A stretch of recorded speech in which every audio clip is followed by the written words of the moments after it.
Hello मेरे प्यारे दोस्तों, फाइनली हम लोग का chapter number 6 thermodynamics class 11 chemistry खत्म हो गया है। किसी को कोई भी डाउट हो, मैंने इंस्टाग्राम आईडी का लिंक शेयर किया है डिस्क्रिप्शन पे, जाइए डायरेक्ट मैसेज करिए, I will see the message.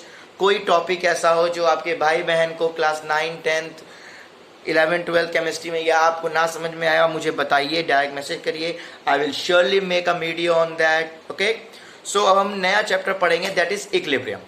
Equilibrium बहुत अच्छा चैप्टर है, बहुत ही प्यारा चैप्टर है, इजी चैप्टर है, थोड़ा सा थ्योरेटिकल है लेकिन बहुत इजी चैप्टर है, अच्छे से आपको समझ में आएगा और इसका बहुत काम होगा क्लास 12th में। ठीक है, सो अच्छे समझिएगा। चलिए, इक्विलिब्रियम स्टार्ट करने से पहले मैं थोड़ा सा इंट्रोडक्शन देना चाहता हूँ कि जैसे कि आप जानते हैं कि जो ऑक्सीजन है वो हमारे ऑक्सीजन जो है वो वेन्स में होती हैं, जाती हैं, राइट। तो होता क्या है, जो वेन्स होती है उसका मतलब एक ढेर सारा गुच्छा लंग्स के आसपास बना होता है। तो होता क्या है, जब आप ऑक्सीजन को इनहेल करते हो, अंदर लेते हो, अंदर जब लेते हो तो लंग्स के पास ऑक्सीजन होती है, वो हमारे ब्लड को देती है कि वो थ्रू आउट ट्रांसफर कर सके हर जगह। तो ब्लड को जब देती है तो ब्लड भी, तो उसको क्या बोलते हैं, ऑक्सीजनेटेड ब्लड। ऑक्सीजनेटेड ब्लड जब ब्लड को देती है लंग्स, तो ब्लड भी उसको इन एक्सचेंज गिफ्ट देता है, ये ले तूने मुझे दिया, मैं भी तुझे गिफ्ट दूँ। वो इन एक्सचेंज उसको देता है CO2, और CO2 हम लोग बाहर निकालते हैं। तो ऑक्सीजन आई, CO2 बाहर निकली, ऑक्सीजन आई, CO2 बाहर निकली। ये भी क्या है, एक इक्विलिब्रियम कंडीशन है। क्या ये भी क्या है, इक्विलिब्रियम कंडीशन है। अब मान लीजिए एक और एग्जांपल मैं देता हूँ, जैसे आप मजे से आराम से लेटे हुए हो, आप आराम से ऑक्सीजन फ्लो हो रही है आपके ब्लड में, आराम सांस चल रही है, फिर आपका एक दिन जोश चढ़ा, यार मुझे एक्सरसाइज करनी है, जोश चढ़ा बहुत तेज, आपने एक्सरसाइज चालू करी। आप देखते हो जब एक्सरसाइज करते होगे, जैसे करके हल्का उठते हो तो हाफने लगते हैं आप, ऐसे हाफने लगते हैं। क्या होता है, ऑक्सीजन वहां पर, ऑक्सीजन की मात्रा मसल के पास सारी ऑक्सीजन चली जाती है उस समय, तो ऑक्सीजन को और ऑक्सीजन चाहिए होती है उसको इक्विलिब्रियम में लाने के लिए, तो और सांस आप खींचते हैं और ऑक्सीजन अंदर लेते हैं उसको बैलेंस करने के लिए, इक्विलिब्रियम। अब अगर हम इस चीज को बैलेंस नहीं करेंगे, जो बॉडी बिल्डर बड़ी बड़ी बॉडी बनाए हैं तो बॉडी नहीं बनेगी, हम लोग कहीं मरे पड़े होंगे, बॉडी नहीं बना रहे होंगे। ठीक है ना।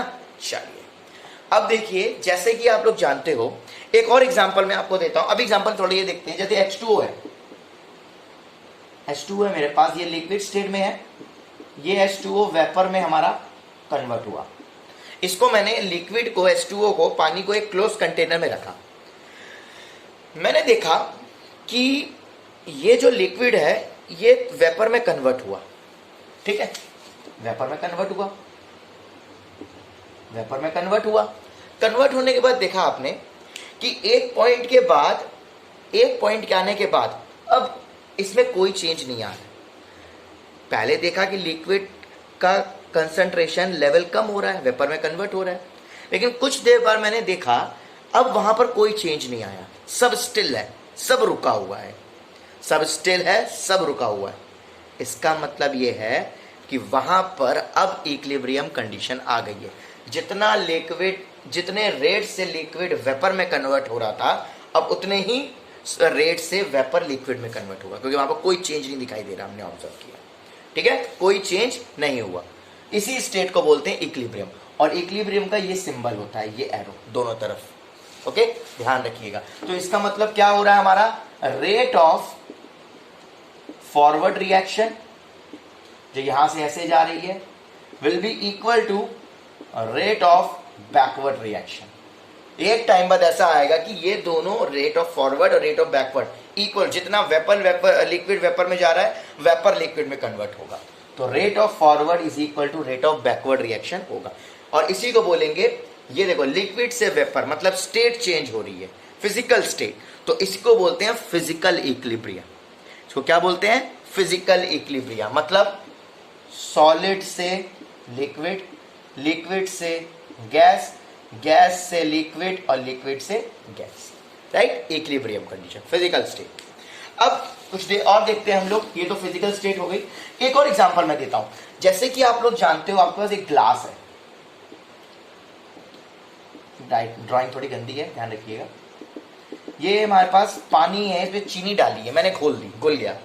अब अगर मैं शक्कर का एक भी टुकड़ा डालूंगा इसमें नहीं घुलेगा, आपको लगता है घुल जाता है, लेकिन वो घुलता नहीं है। ध्यान से देखिएगा, जब घुल गया, एक शक्कर का टुकड़ा इसके अंदर डाला, क्रिस्टल डाला, वो इसके अंदर गया, जा रहा है इसके अंदर, पता होता क्या है? आपको लगता है घुल गया, लेकिन वो होता क्या है, यहां पर जो सबसे स्टार्टिंग में सबसे पहला शक्कर का टुकड़ा क्रिस्टल यहां डिपॉजिट हुआ था, वो वापस से इधर चला जाएगा और ये वाला डिपॉजिट हो जाएगा। ये होता है, समझ में आ रहा है? वापस से वो अपने क्रिस्टल फॉर्म में कन्वर्ट, वापस से वो अपनी स्टेट में आ जाएगा और ये वाला नीचे घुल जाएगा। बात समझ में आई? तो इक्विलिब्रिया स्टेट हो गई, मतलब जो सबसे पहले डिपॉजिट हुआ था वो वापस से क्या हो जाएगा? जो फर्स्ट डिपॉजिटेड क्रिस्टल था वो रिक्रिस्टलाइज हो जाएगा, और जो नया वाला है वो डिपॉजिट हो जाएगा। ये होता है, इसी को बोलते हैं इक्विलिब्रियम कंडीशन। आपको लगता है नया वाला घुल गया, लेकिन घुलता नहीं है। जो सबसे पहला क्रिस्टल घुला होगा वो रिक्रिस्टलाइज हो जाता है और ये वाला घुल जाता है। ठीक है, ये सैचुरेशन कंडीशन में था, राइट? चल, आई थिंक ये समझ में आ गया, इक्विलिब्रियम स्टेट तब आती है यार। ठीक है, तो अब मान लीजिए, जैसे मैं बात करूं कि मान लीजिए मेरा रिएक्टेंट से प्रोडक्ट बन रहा है। ठीक है, रिएक्टेंट से प्रोडक्ट बन रहा है। ओके, पहले स्टार्टिंग में मेरे पास 100% था, टाइम 0 था, तो ये मेरे पास 0% में था। धीरे धीरे टाइम पास हुआ, जब टाइम पास हुआ, टाइम पासेस यहां लिख दे रहा हूं मैं, ये स्टार्टिंग में था, तो जब टाइम पास हुआ तो ये 60% हो गया और ये मैंने देखा 40% हो गया। मैंने ये देखा कि ये 60% हो गया और ये 40% हो गया। फिर मैंने आगे टाइम पास किया, देखा थोड़ी देर बाद ये 50% हो गया और ये 50% हो गया। ठीक है, फिर और टाइम पास किया, मैंने देखा ये 20% हो गया, ये 80% हो गया। फिर मैंने थोड़ी देर बाद देखा, फिर ये 20, ये 80, फिर देखा 20, 80। मतलब इस स्टेप पे जैसे ही पहुंचा, अब वहां पर मुझे कोई भी चेंज नहीं दिखाई दिया, 1 सेकंड बाद देखा, 2 सेकंड, 10 सेकंड, 15, 20, 25, देखा कोई चेंज नहीं। मतलब ये स्टेट मेरी क्या आ गई? Equilibrium state. आप बोलोगे सर यहां तो 20% है, यहां 80% है, उसकी भी बात करूंगा अभी मैं। रिएक्टेंट में कम है, वहां ज्यादा है, उसकी बात करूंगा। अभी मैं इक्विलिब्रियम की बात कर रहा हूं, आगे आएगा, परेशान मत, सब बताऊंगा मैं। तो अब ये स्टेज आ गई, मतलब rate of forward reaction is equal to rate of backward reaction हो जाएगा। इस स्टेप के बाद कुछ टाइम देखा, जब रेट 20% था, प्रोडक्ट 80%। अभी मैं बात करूंगा इतना परसेंटेज में कम और ज्यादा इसको क्या बोलते हैं सब बताऊंगा, बट अभी इस पॉइंट पे क्या हुआ, 20% जब यहां आया, 80% यहां आया, तब मैंने देखा कि अब कोई चेंज नहीं हो रहा है। अब जिस रेट से मेरा प्रोडक्ट बन रहा है, उसी रेट से, उस परसेंटेज से, उस रेट से, उस स्पीड से मेरा रिएक्टेंट बन रहा है। तो ये स्टेज कैसी आ गई? Equilibrium state. इसको बोलते हैं, जब रिएक्टेंट प्रोडक्ट की बात करते हैं, इसको बोलते हैं केमिकल इक्विलिब्रियम। क्या बोलते हैं? Chemical equilibrium. इस रिएक्टेंट से प्रोडक्ट वाले को बोलते हैं केमिकल इक्विलिब्रियम। और जब आपका rate of forward reaction equal to rate of backward reaction आ जाता है इन अ केमिकल इक्विलिब्रियम, उसको बोलते हैं डायनेमिक इक्विलिब्रियम। क्या हो गया ये? Dynamic equilibrium. मतलब ये रिएक्टेंट इसको और प्रोडक्ट के इक्वल, ये हो गया डायनेमिक इक्विलिब्रियम। क्या हो जाएगा इसको? Dynamic equilibrium. ओके, चलिए अब आप जो आपके मन में डाउट आ रहा था वो क्लियर करते हैं। सारे डाउट क्लियर होंगे, सबका बदला लेगा ये इक्विलिब्रियम, सब कुछ बताएगा। चलिए पहली चीज आते हैं। अब जब आपकी केमिकल रिएक्शन है, पहले मैं बता दूं कि ये जो हमारे पास केमिकल रिएक्शन है किस पे डिपेंड करती है, ये चीजें ध्यान रखिएगा। पहली चीज, रेट ऑफ, जो हमारी रेट ऑफ रिएक्शन है वो किस पे डिपेंड करती है, ध्यान से देखिए। पहली चीज है नेचर ऑफ रिएक्टेंट। भैया रिएक्टेंट का नेचर तो बहुत इंपॉर्टेंट है। अगर रिएक्टेंट के नेचर पे ही तो डिपेंड करे कि रिएक्टेंट का नेचर कैसा है, तभी तो इक्विलिब्रियम पता चल पाएगा कि कहां आ रहा है, किस पॉइंट पे आ रहा है। पता चला यहां 100% है, वहां भी 100%, तो इक्विलिब्रियम तो कंप्लीट होने के बाद मिल गया, तो पता ही नहीं कर पाएंगे ढंग से। तो रिएक्टेंट का नेचर बहुत इंपॉर्टेंट है। दूसरी चीज कंडीशंस, किस कंडीशंस में आपकी रिएक्शंस हो रही हैं, मतलब किस टेम्परेचर पे, किस प्रेशर पे, किस वॉल्यूम पे, तो ये सारी चीजें कंडीशन पे डिपेंड करती हैं। ओके, आई होप कि इतना समझ में आया होगा मेरे प्यारे बच्चों।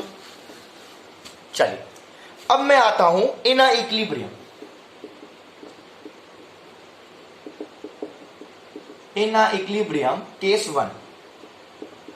केस 1 में क्या है, जैसे अगर मेरा ए से बी बन रहा है, इक्विलिब्रियम कंडीशन लेते हैं, ऐसे कर लेते हैं। चलो, अगर आपके पास जब टाइम 0 था तब ये 100% था, ठीक है, और ये 0% था। जब आपका टाइम आया t सेकेंड्स पे, t मिनट्स पे, तो ये 10% बचा और ये 90% बचा। ओके, मतलब फिर मैंने इसको देखा 20 सेकेंड बाद, तो ये फिर भी 10% था, फिर 90% था। मतलब अब मुझे पता चला कि इस स्टेज पे ये क्या आ गया, इक्विलिब्रियम स्टेज। यहां पर अब आपका कोई चेंज नहीं होगा। जिस रेट से आपका ए बी में जा रहा है, उसी रेट से आपका बी वापस ए में बन रहा है। ये आपकी हो गई इक्विलिब्रियम स्टेट। इक्विलिब्रियम स्टेट मतलब जिस स्टेट से आपका रिएक्टेंट टूट रहा है प्रोडक्ट बनाने के लिए, उसी स्पीड से आपका प्रोडक्ट टूटेगा रिएक्टेंट बनाने के लिए। ओके, तो इसको बोलेंगे, स्टेज पे बोलेंगे एट इक्विलिब्रियम। तो इसका मतलब क्या है, rate of forward reaction will be equal to rate of backward reaction. लेकिन यहां पर देखिए, आपका जो रिएक्टेंट है वो 10% है और प्रोडक्ट है 90%। मतलब हमारी रिएक्शन ऑलमोस्ट कंप्लीट होने वाली थी, हमें इक्विलिब्रियम स्टेज मिल गई। ऑलमोस्ट, रिएक्टेंट सिर्फ 10% बचा था और प्रोडक्ट 90%। इसका मतलब हमारी रिएक्शन ऑलमोस्ट, हम लोग पहुंच गए थे अपने टारगेट पे, ऑलमोस्ट उसको मारने वाले थे। लेकिन बस जैसे पूनिया जी ने किया था बेचारे, बस सिल्वर गोल्ड जीतने वाले थे, वो सिल्वर में रह गए, दुखी हो गए थोड़े से। तो इसमें भी फिर भी उनको मिलेगा गोल्ड, जानते हैं अगली बार उनको गोल्ड जरूर मिलेगा। चलिए इसकी बातें हम लोग, तो 10% की यहां बात हो रही थी। तो 10% मतलब रिएक्टेंट हमारा क्या था, 10%, प्रोडक्ट मेरा 90%। तो मतलब रिएक्टेंट ऑलमोस्ट प्रोडक्ट में कन्वर्ट होने वाले थे। तो इसको बोलते हैं, रिएक्टेंट यहां पर बहुत बहुत बहुत कम है, प्रोडक्ट से ऑलमोस्ट कंप्लीट होने वाले थे, तो इसको बोलते हैं हम लोग, मतलब हमारा इस केस में, इस इक्विलिब्रियम स्टेट में जो हमारा रिएक्टेंट है वो नेग्लिजिबल, ना के बराबर रह जाता है, ना के बराबर रह जाता है। तो इसको बोलते हैं it favours a forward direction reaction. ये क्या होती है, forward direction reaction. Forward direction reaction जिसमें रिएक्टेंट बहुत कम हो जाता है, नेग्लिजिबल, ना के बराबर, उसको बोलते हैं फॉरवर्ड डायरेक्शन रिएक्शन। ओके, चलिए केस 2 पे आते हैं मेरे प्यारे बच्चों। चलिए, अब टाइम है मेरा 0, तब ये 100% था, प्रोडक्ट मेरा 0% था। जब मैंने टाइम लिया 10 सेकेंड, तो ये हो गया मेरा 90%, 10%। फिर मैंने टाइम 20 सेकेंड देखा, फिर ये 90%, फिर ये 10%। अब मैंने देखा, अब मैंने ऑब्जर्व किया कि अब इसमें कोई चेंज नहीं आ रहा है, कोई चेंज। जितनी इस रेट से मेरा रिएक्टेंट टूट के प्रोडक्ट बना रहा है, उतनी स्पीड से, उतना रेट से मेरा प्रोडक्ट रिएक्टेंट बना रहा है।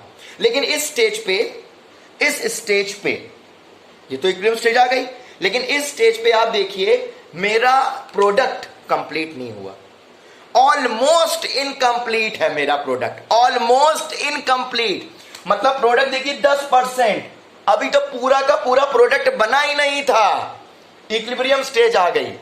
मतलब हमारा प्रोडक्ट क्या है, ऑलमोस्ट इनकम्प्लीट है, ऑलमोस्ट इनकम्प्लीट है। मतलब रिएक्टेंट से बहुत बहुत बहुत कम है प्रोडक्ट, मेरा बना ही नहीं था ज्यादा, भैया आ गई इक्विलिब्रियम स्टेट। तो इसको बोलते हैं हम लोग बैकवर्ड रिएक्शन। इसको क्या बोलते हैं, बैकवर्ड रिएक्शन। इसको क्या बोलते हैं, बैकवर्ड रिएक्शंस। इसको क्या बोलते हैं, बैकवर्ड रिएक्शन। ओके, चलिए केस 2 भी समझ लिया। केस 3, प्रद्युम्न, सीआईडी के प्रद्युम्न सॉल्व करेंगे केस 3। दया दरवाजा तोड़ो, तोड़ दिया दया ने दरवाजा। अब आर और पी में इक्विलिब्रियम स्टेट कब आता है, अगर टाइम आपका 0 है तो ये भी 100% रहेगा, ये भी 100%, ये 0% रहेगा। अब देखिए टाइम 10 सेकंड हो गया, ये 50%, ये 50%, फिर आपने टाइम देगा 20 सेकंड बाद, ये भी 50%, फिर से ये भी 50%। इसका मतलब क्या हुआ, मतलब जो क्वांटिटी आपकी रिएक्टेंट की थी और प्रोडक्ट की क्वांटिटी दोनों ऑलमोस्ट इक्वल आ गई। केस 3 में अब हमने जब ऑब्जर्व किया तो कि ये इक्विलिब्रियम स्टेट है, और इक्विलिब्रियम स्टेट में देखा कि आपकी क्वांटिटी जो रिएक्टेंट की थी और प्रोडक्ट की ऑलमोस्ट दोनों की इक्वल आ गई। तो ये रिएक्शन फॉरवर्ड और बैकवर्ड रिएक्शन में दोनों में काम करेगी। ओके प्यारे बच्चों, यहां पर हमारा लेक्चर नंबर खत्म, इंट्रोडक्शन लेक्चर खत्म होता है। नेक्स्ट वीडियो मिलेंगे जिसमें पढ़ेंगे equilibrium in physical process. Till then bye bye, take care, have a nice day.